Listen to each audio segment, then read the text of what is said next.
शरीर मन का सेवक है और मन आपकी अंतरात्मा का। सामान्यतः मन आपकी अंतरात्मा पर हावी रहता है और शरीर आदेश मानता है,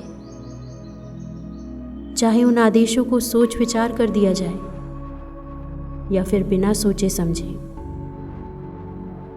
गलत विचारों के आवेश में शरीर तेजी से रोग व नाश की ओर बढ़ने लगता है।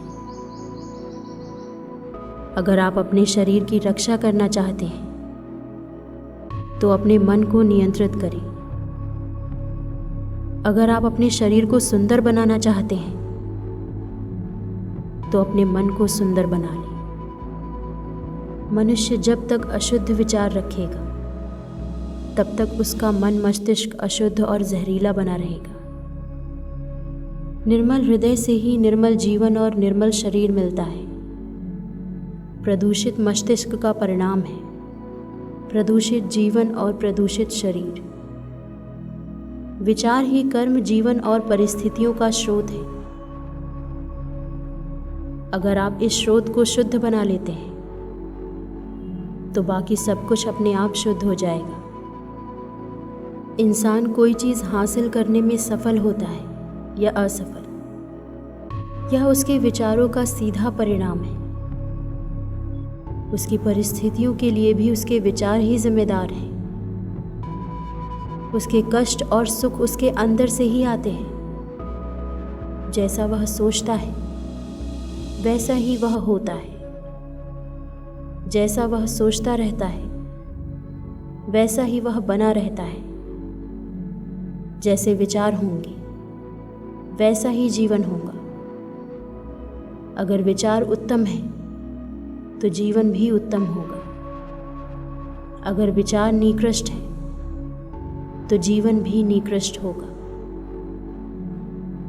शंकाओं और डरों को अपने मन से निकाल फेंकें। शंका और भय के विचारों से कभी कोई चीज़ हासिल नहीं की गई और न कभी की जा सकती है। देखिए, अगर आपके मन में शंका है तो इसका मतलब है कि आप में आत्मविश्वास की कमी है। आत्मविश्वास की इस कमी की वजह से आप ज़्यादातर समय दुविधा में रहेंगे और यही सोचते रहेंगे कि आप उस काम को कर पाएंगे या नहीं। अगर आप भयभीत हैं तो इसका मतलब है कि आप उस काम को आधे अधूरे मन से करेंगे और आधी अधूरी शक्ति से भी, क्योंकि आपको यह डर है कि आप कहीं गलत ना हो। शंका और भय एकाग्रता के शत्रु हैं। वे आत्मविश्वास के शत्रु हैं। जब तक ये शत्रु आपके मन में डेरा डाले रहेंगे तब तक आप अपने लक्ष्य तक पहुंचने के लिए पूरी शक्ति व एकाग्रता से प्रयास नहीं कर पाएंगे। त्याग के बिना कोई प्रगति या उपलब्धि संभव है ही नहीं। मनुष्य की सांसारिक सफलता इसी पैमाने पर नापी जाती है कि वह अपने दुविधापूर्ण पाशविक विचारों का कितना त्याग करता है। वह अपनी योजनाओं के विकास पर अपने ध्यान को कितना केंद्रित करता है। वह अपने संकल्प तथा आत्मनिर्भरता को कितना मजबूत बनाता है। वह अपने विचारों को जितना ज़्यादा ऊपर उठाता चला जाता है वह उतना ही ज़्यादा सफल व सदाचारी बनता चला जाता है।